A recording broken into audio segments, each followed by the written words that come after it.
All right, guys, so let's just go over some of the major indices first. See what we're expecting for this week. So if you guys saw the video I posted a couple days ago, we already went over that we're in this giant channel.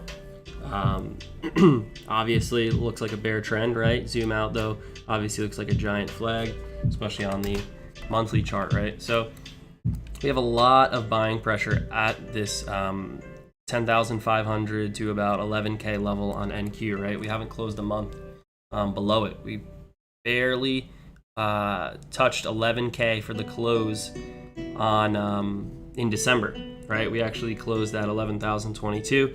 So you can see here that bulls are holding that 11K level for NQ. If you take a look at ES, obviously we made higher lows with each close, except for December, right? We had a bit of a lower close, not too much though, right? Slightly down from that open that we had in November, right? Obviously rejected that upper channel trend line, okay? And same thing though, we are making though a higher low so far, right? So we continually are holding now this 3,800 level the past 3 months, the past 2 months, going on third month for January in a row. So what does that mean? Possibly looking for a breakout to the upside, right? So then we zoom in on the weekly chart. We can see here, right, past 3 weeks, we've had strong support. Once we get back above this 20 EMA, we can see that rip back to the upper trend line to that 4,000 level or so. So that's what we're looking for this week. Now, the only thing is this week is pretty much just going to be a news-related week though, right? We might get that squeeze into CPI, but if you guys take a look, what do we have? We have Powell speaking on Tuesday. Okay, we have inflation expectations on Monday. This shouldn't be too much of a mover. But really the biggest thing is, and all eyes are on CPI on Thursday. Okay, so CPI on Thursday is going to be the biggest market mover.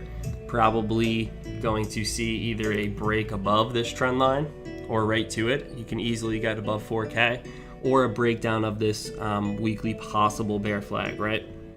So, safe trading for the most part into Tuesday, even safer trading into Thursday. Okay, we have some longs right now that I think we'll still see shorts start to cover into Powell and CPI in case they come in a bit dovish and a bit less hot, right, for the CPI print, but we'll see what happens. So that's basically what we're looking at. Obviously, the S&P's held up much better than NQ, but I'm not going to go into too much detail. Check out my other video I did 2 days ago on that.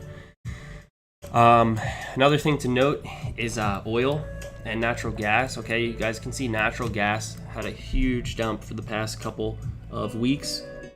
Now sitting at the 200 moving average and barely holding it last week. Opened up a little bit higher right now, so we could see a nice move off of that.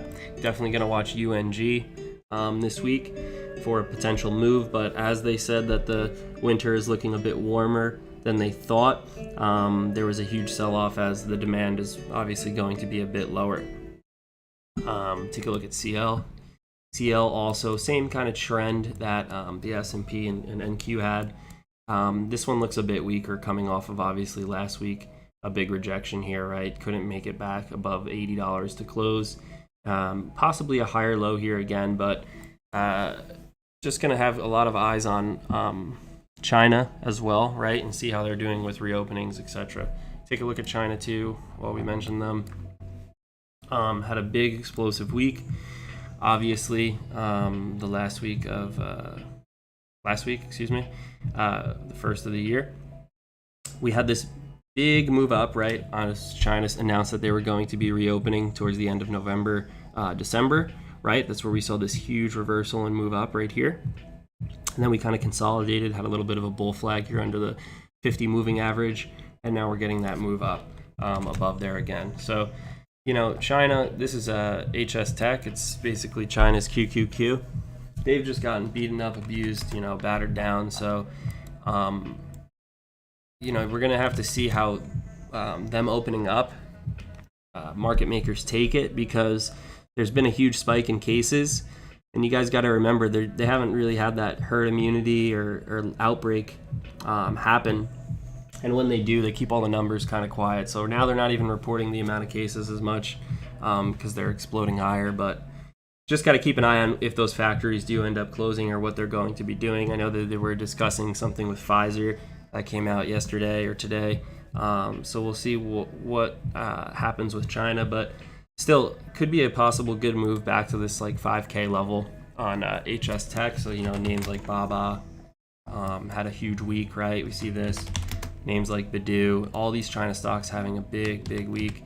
Baba also got that approval with the Ant Group, which was big for them. So that's pretty much what I have my eyes on going into the second week of this year, guys. Yeah, we appreciate that, Tobito. Yeah, we started the year making some pretty good gains. I expect us to continue, this trend up, hopefully the next day or two. And then we'll see what Powell says, play it a little safer. And then, like I said, CPI is going to be the big mover. From there, you should be able to get a better bias on what to do in NQ and ES, right? You guys got to remember that ES has held up very nicely, and it's done that without the support of what? Tech, right? Tech stocks have been trading near that lower end of the range. So if there is any hope for tech, and tech does seem to recover, we'll get an even bigger explosion in QQQ and NQ, obviously, but that will also propel what? The S&P back above that 4,100 level if we do see QQQ and NQ start to move. But that's it, guys. Just going over overall thoughts. Not going to do too much today, and we'll see you guys tomorrow morning for live trading.